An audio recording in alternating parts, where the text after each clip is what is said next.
오늘 우리에게 주시는 말씀 시편 34편 우리 1절에서 10절까지 말씀 보도록 하겠습니다. 우리 시편 34편 1절에서 우리 10절까지 말씀, 제가 한 절, 여러분이 한 절 교독하도록 하겠습니다.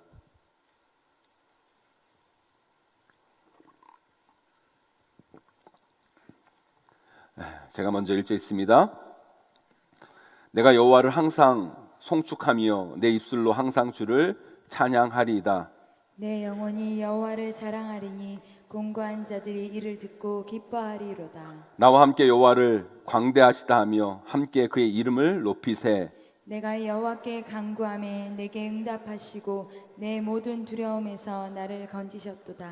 그들이 주를 앙망하고 광채를 내었으니 그들의 얼굴은 부끄럽지 아니하리로다. 이 공고한 자가 부르짖음에 여호와께서 들으시고 그의 모든 환난에서 구원하셨도다. 여호와의 천사가 주를 경외하는 자를 둘러 진치고 그들을 건지시는도다. 너희는 여호와의 선하심을 맛보아 알지어다. 그에게 피하는 자는 복이 있도다. 너희 성도들아 여호와를 경외하라. 그를 경외하는 자에게는 부족함이 없도다. 젊은 사자는 궁핍하여 줄일지라도 여호와를 찾는 자는 모든 좋은 것에 부족함이 없으리로다. 아멘. 이 말씀의 은혜가 여러분 삶 가운데 임하기를 간절히 소망합니다. 오늘 본문 말씀은 우리가 너무나 잘 아는 말씀입니다. 다윗의 시편이죠. 구절구절이 너무 아름답고 구절구절이 우리에게 너무나 힘이 되는 말씀입니다.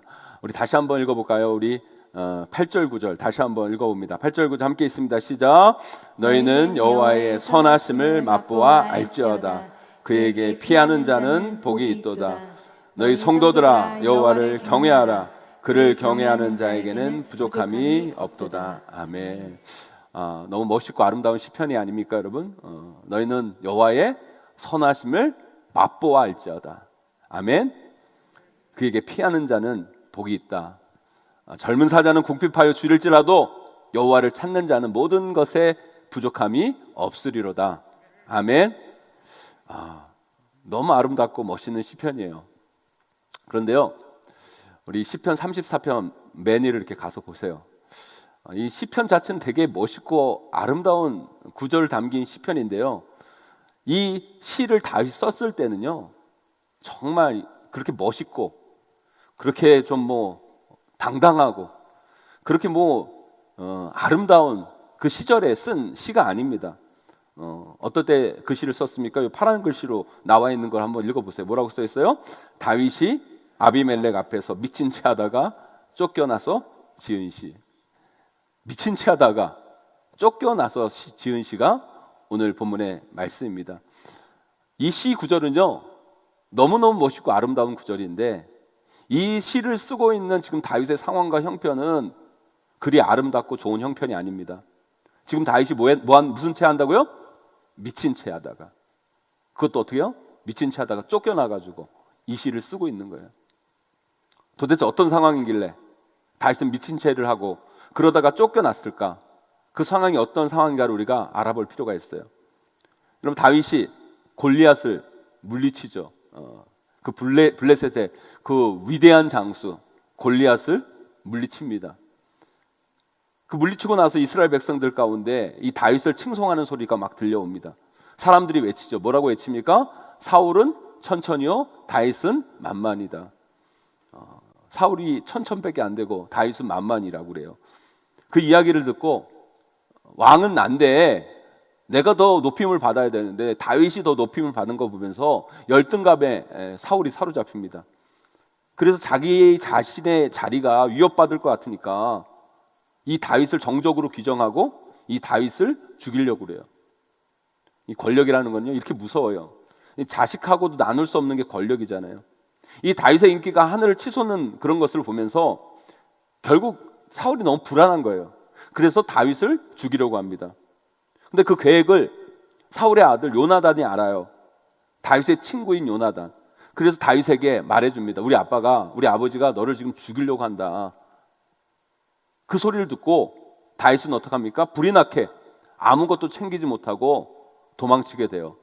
그런데 이스라엘 안으로 도망치면 결국에는 사울의 그 영향권 안에 있고 사울의 군사력 가운데 있으니까 무서우니까 두려우니까 이 다윗이요 이스라엘 안으로 도망친 게 아니라 어디로 도망쳤냐면 블레셋으로 도망쳐요. 블레셋 이방 땅에 도망친 겁니다. 여러분 그 당시에요 이스라엘 백성들이 이방 땅에 들어갔다는 거는요 그거 자체만으로도 엄청난 죄예요. 엄청난 큰 거예요. 그런데 지금 다윗이 살기 위해서 그 두려움을 피하기 위해서 어디로 간 거예요? 이방 땅 블레셋으로 간 거예요. 블레셋 가드의 아기스 왕에게 도망치죠. 오늘 말씀 앞에 아비멜렉이라고 얘기한 것은 이름이 아니라 왕, 족장, 호칭에 가는 고유 명사예요. 그러니까 다윗이 아비멜렉, 족장인 이름도 있고 왕이라고 할 수도 있고 이 아비멜렉 아기스 앞에 딱 서게 된 거예요. 그런데 문제는요, 다윗이 가드에 들어왔다는 소식을 듣고 가드의 장수들이 모인 거예요. 그리고 그 소리를 들으니까 얼마나 황당합니까? 여러분 다윗이 누구를 물리쳤어요?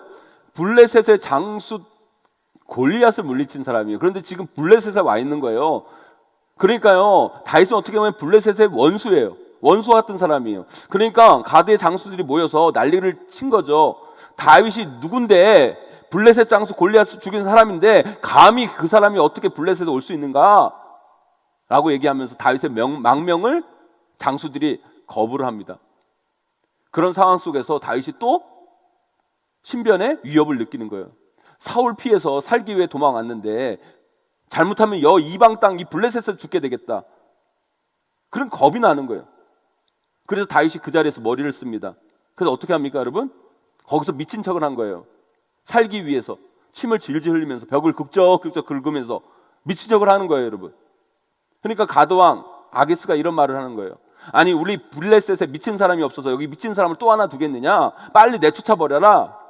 얘는 죽일 필요도 없다. 죽일 가치도 없는 애다.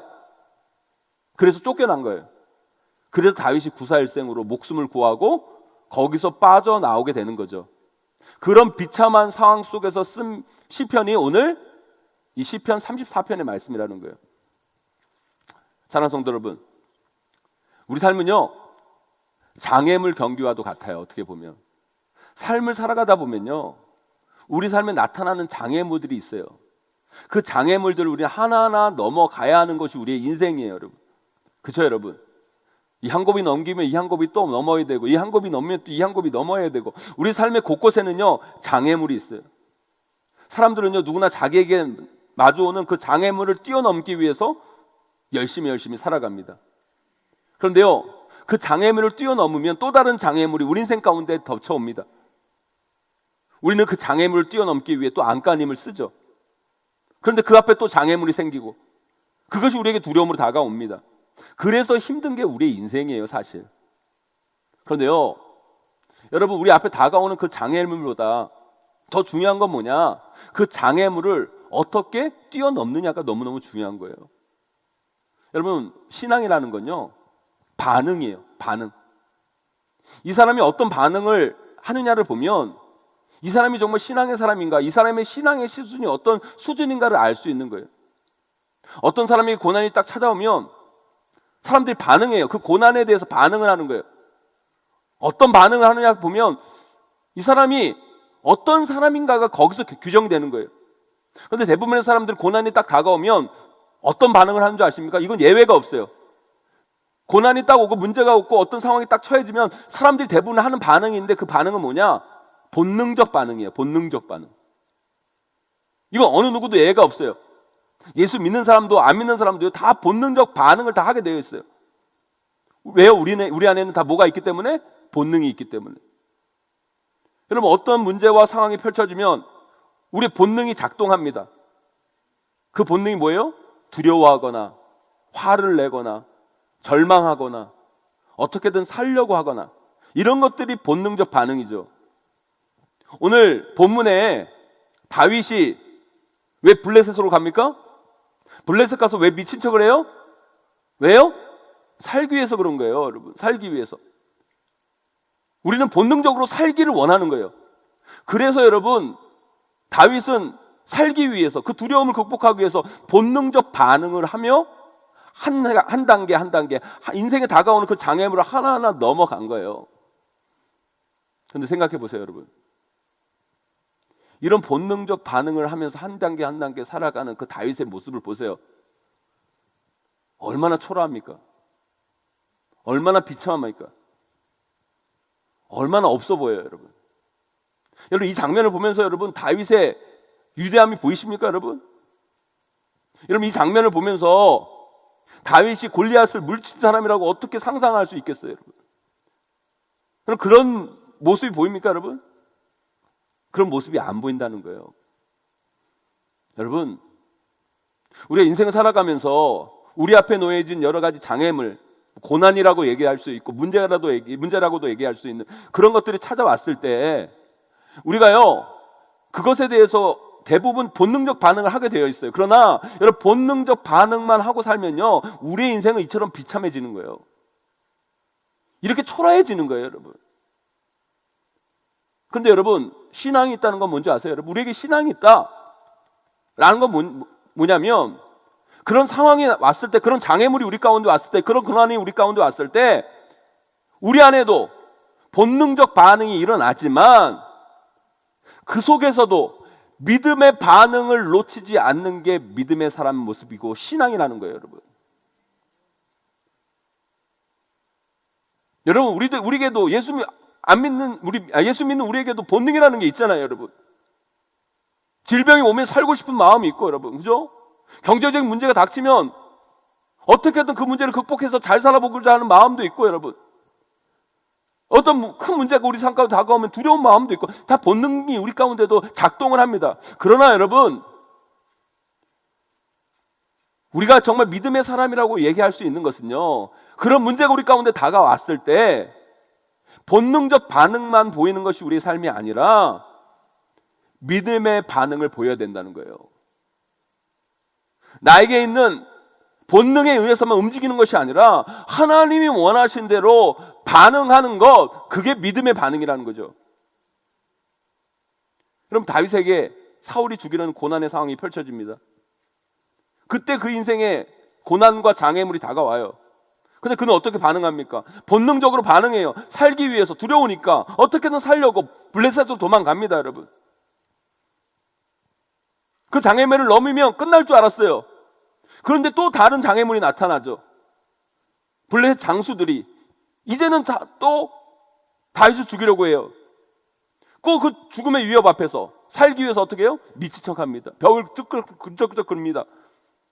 그 장애물을 또 극복하는 것처럼 보여요, 여러분. 그런데요, 거기에 뭐가 없어요, 여러분? 거기에 하나님 빠져 있어요. 거기에 믿음의 반응이 빠져 있어요. 그러니까 다윗의 인생이 너무너무 초라해 보이는 거예요. 너무 비참해 보이는 거예요. 그 위대한 다윗의 인생이 너무너무 지푸라기와 같은 조체처럼 보이는 거예요. 사랑하는 성도 여러분, 여기 살면서 나는 정말 살아남기 위해서, 살기 위해서 이런 것까지 해봤다. 혹시 여러분 그런 거 있으세요, 여러분? 여러분 그런 느낌 받아본 적 있으세요? 저는요, 옛날에 군대를 갔는데 행군을 이렇게 하는 거예요. 행군을 하는데 이제 중간에 이제 쉬어서 이제 밥을 먹으려고 밥을 이렇게 먹는데 비가 억수같이 내리는 거예요. 비가 억수같이. 근데 거기서요, 그 뭐라 그래, 그 반합이라고 그러나요? 그 군대 이렇게 통이 있어요. 이렇게 통이 있는데 거기 뭐 비빔밥처럼 밥을 비벼 먹는데 비가 막 내리니까 그 비빔밥에 말아 먹는 거예요, 그게. 그런데요, 그게 또 먹어져요. 군대 온 지 얼마 되지도 않았죠. 훈련 받죠. 고향 생각나고 어머니 생각나면서 막 우는데, 야, 내가 이렇게까지 이렇게까지 살아야 되겠나? 막 이런 생각이 들면서 내가 너무 초라해 보이는 거예요. 내가 이렇게까지 먹고 살아야 되느냐? 여러분 인생도 그렇죠, 여러분. 우리가요, 인생을 살아가면서 먹고 살기 위해서, 여러분, 살아남기 위해서, 여러분, 우리는 처절히 몸부림치는 인생을 살아가요. 우리 인생에 다가오는 고난들, 장애물들, 안간힘 쓰면서 우리가 한 단계 한 단계 넘어가면서 우리가 문제를 해결하면서 살아가죠, 여러분. 그게 우리의 인생이에요, 여러분. 저는 여러분들이 그렇게 사는 것을요, 잘못됐다고 말하고 싶지 않아요. 그러나 여러분, 우리가 그 상황 가운데서도 놓치지 말아야 할 건 뭔지 아세요, 여러분? 우리가 본능적 반응만 하고 살아가는 존재가 아니라 믿음의 반응을 그 상황 가운데서 보이셔야 된다는 거예요. 오늘 본문의 다윗의 심정을 여러분 한번 생각해 보세요. 사울이 그를 죽이려고 했어요. 얼마나 두려웠겠어요. 왕이 지금 군대를 풀어서 지금 자기를 죽이려고 하는 거예요. 두려운 마음이 그를 엄습하죠, 여러분. 무서운 상황을 피해서 블레셋까지 도망갑니다, 여러분. 거기서 한숨 쉬고 좀 이제 좀 살았구나 했는데 또 다른 두려움이 그 인생 가운데 밀려옵니다. 그 상황 속에서 그는 또 살기 위해서 어떻게 합니까? 미친 척을 하는 거죠, 여러분.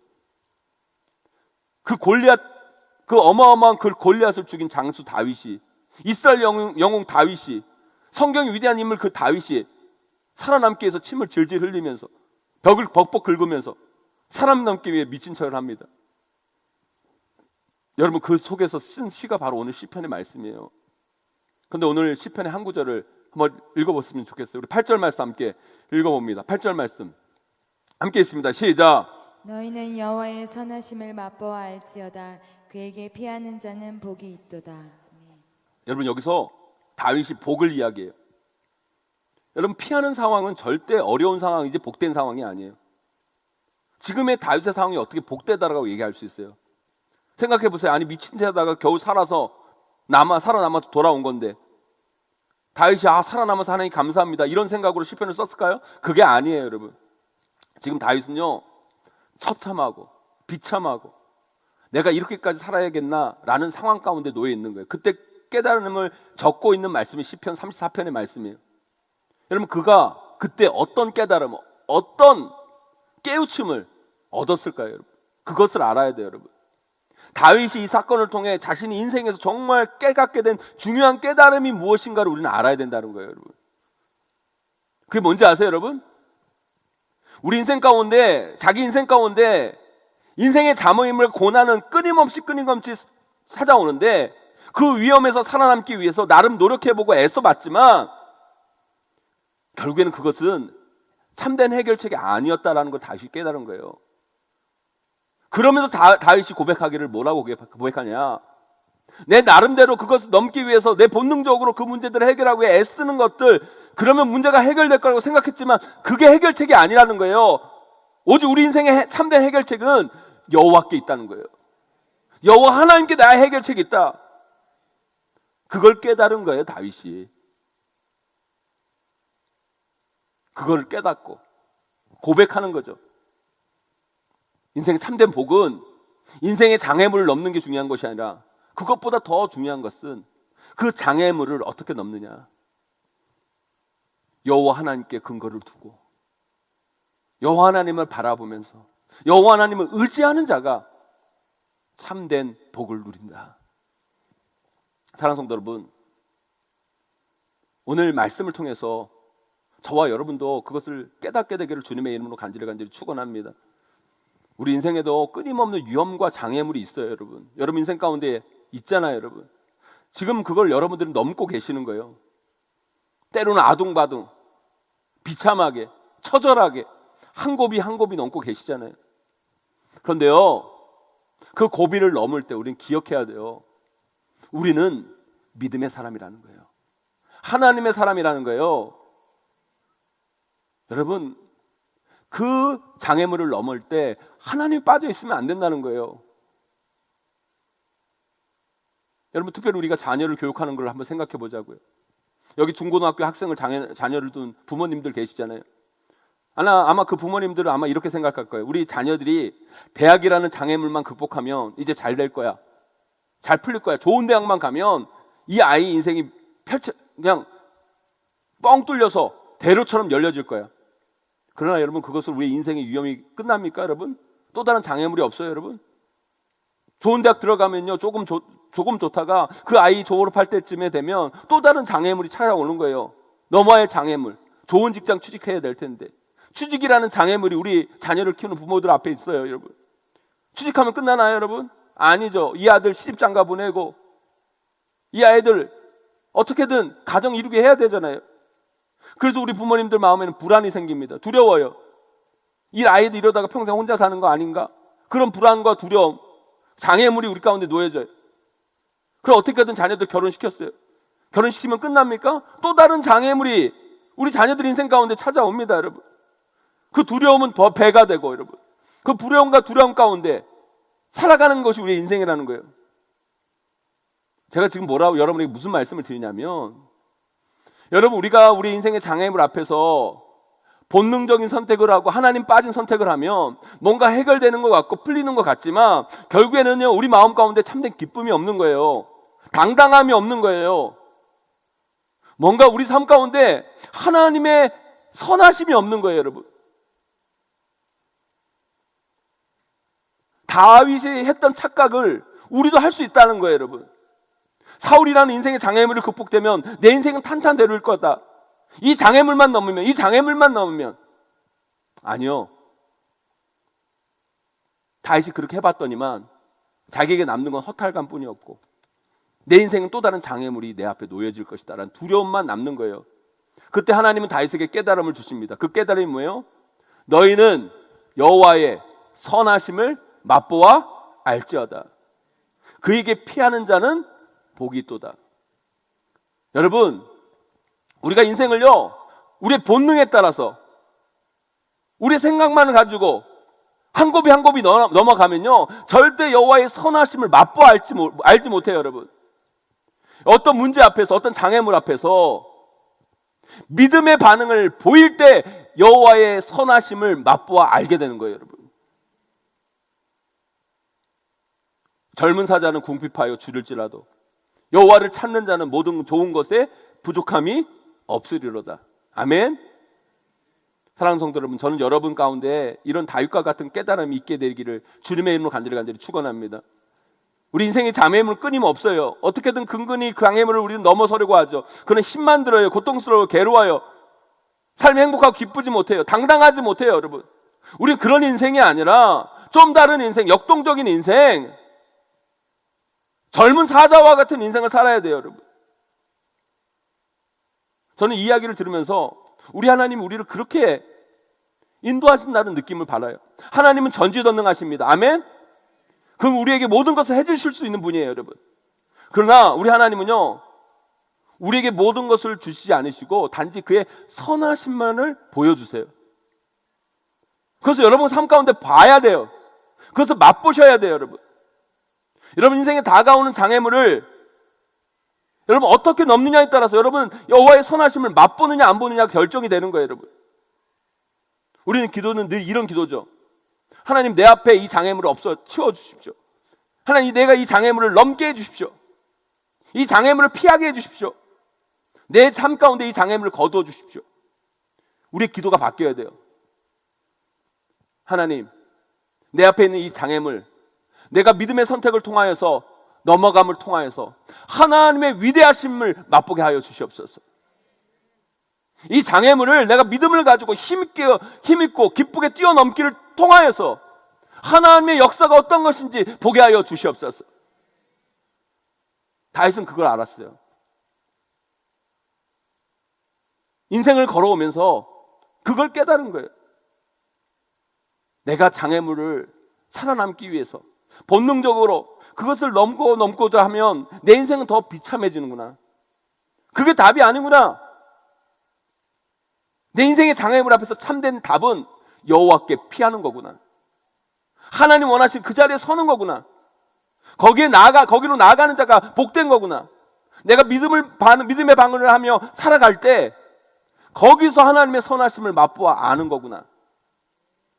그 은혜를 경험하게 되는 거예요.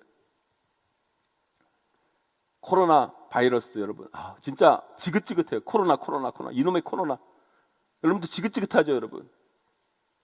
여러분, 코로나19 바이러스가 이 나라 가운데 펴지면서 우리 마음 가운데 얼마나 큰 두려움이 생겼습니까? 그거 당연한 거예요. 이거 본능적인 거예요, 여러분. 코로나 바이러스가 퍼지고요. 이 바이러스가 두려운 건요, 예수 안 믿는 사람도 두렵고요, 예수 믿는 사람도 두렵고 다 두려운 거예요. 본능적인 거예요. 피하고 싶고, 이 위기 가운데 살고 싶고, 나는 걸리지 않고 싶고, 이런 반응은 당연한 거예요, 여러분. 이런 본능적 반응은요, 이 위기 속에서 예외가 없어요. 자연스러운 거예요.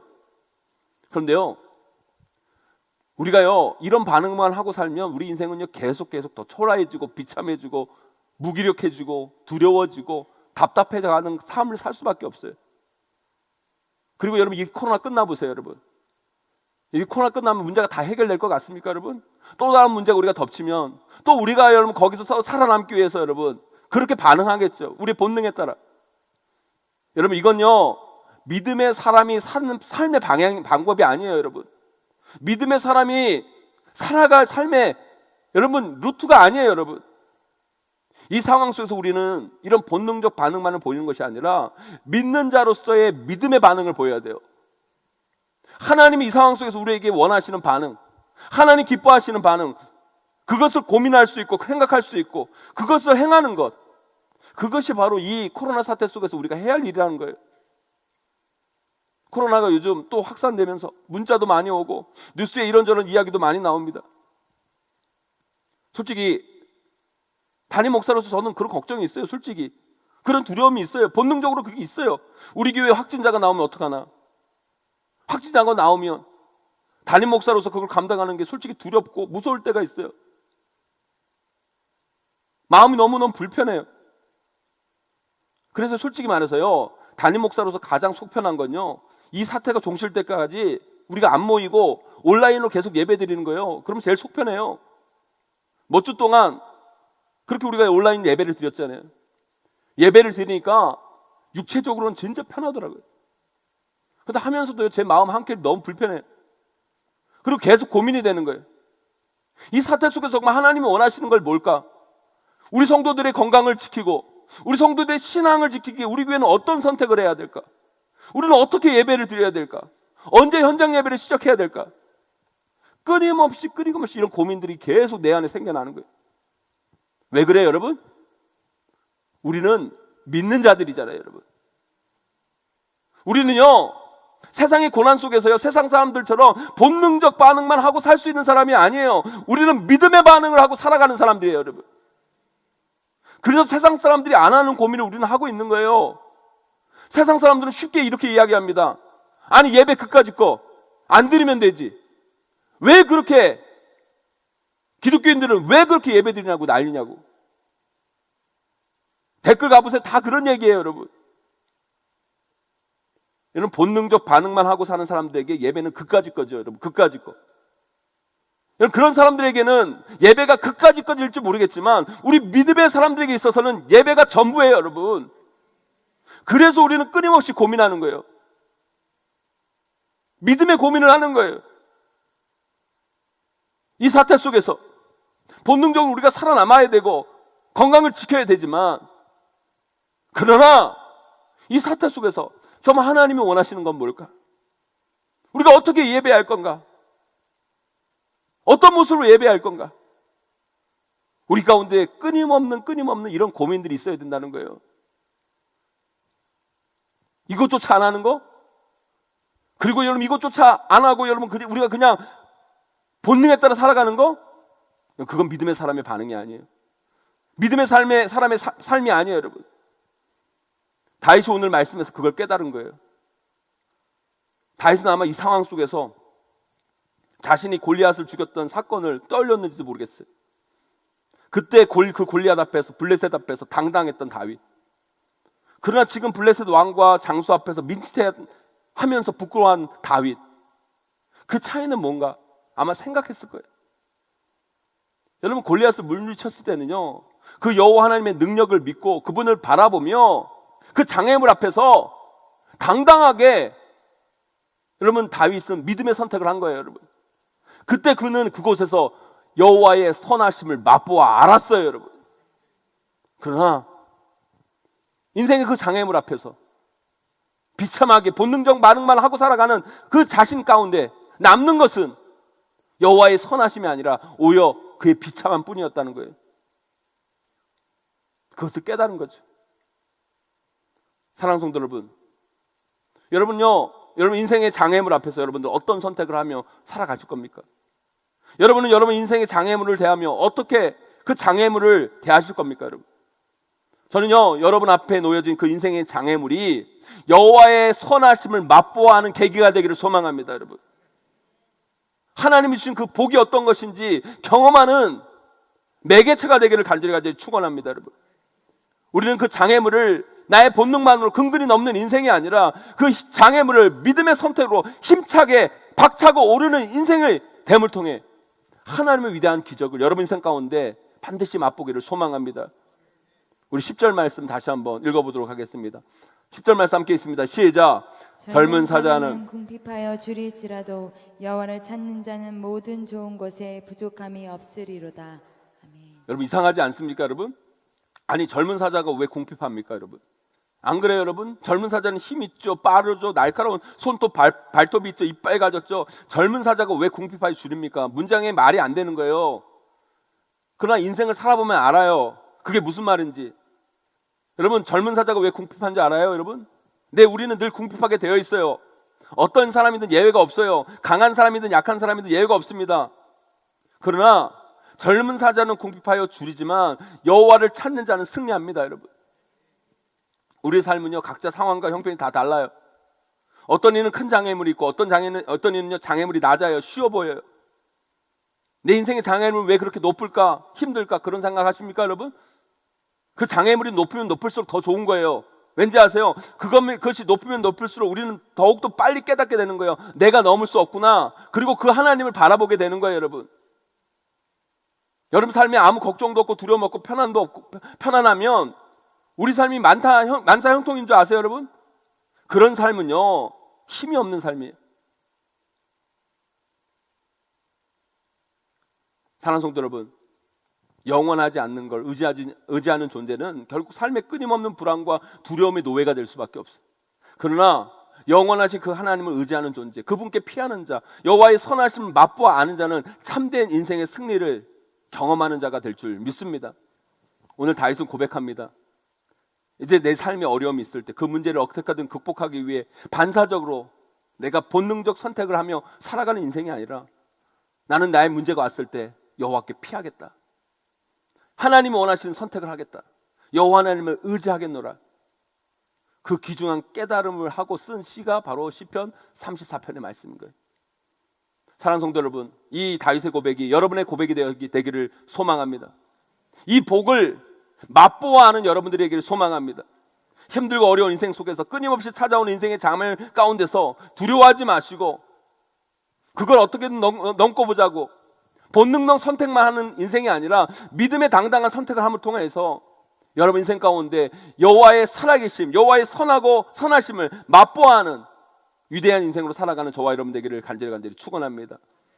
그럴 때 여러분의 삶은 상상할 수 없는 하나님의 은혜로, 하나님의 복으로 넘쳐나는 인생이 될 것입니다. 그것을 반드시 맛보아하는 저와 여러분 다 되시기를 주님의 이름으로 간절히 축원합니다.